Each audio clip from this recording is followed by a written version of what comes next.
There was a really good reception to my first value picks video that I made, and if you haven't seen that one, I'll link it down below, but here I am, trying my second go at this.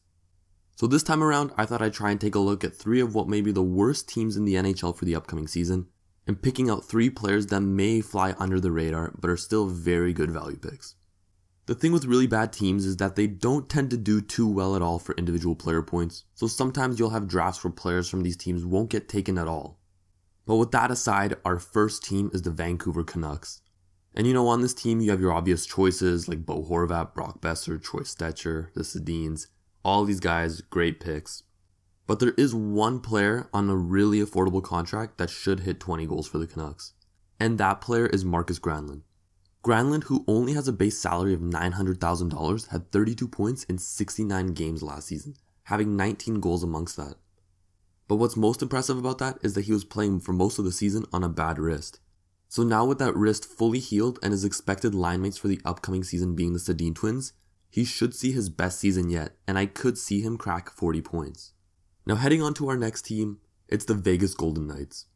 It's hard to pick a value player that flies under the radar here because their best possible value player is Jonathan Marchessault. And after his last amazing season, everyone knows this guy.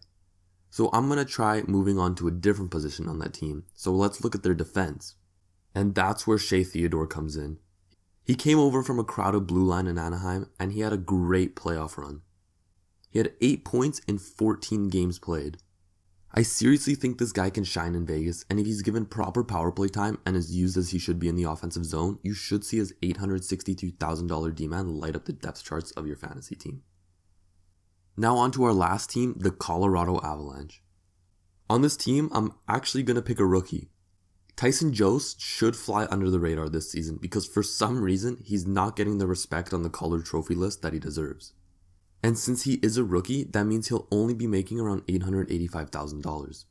There are some high-skilled guys in this Avalanche forward group. The obvious ones, of course, are Duchesne, Landeskog, and McKinnon. But there's also guys that I really like Rantanen and Sven Andrighetto. If he plays with any of these guys, as it looks like he will, he should be a safe rookie pick for your fantasy team. So these are 3 players that I've picked from 3 very bad teams that I think should be really good value picks that you could pick up in the really late rounds of your fantasy draft. Let me know what you think, and with that, I'll see you in the next video.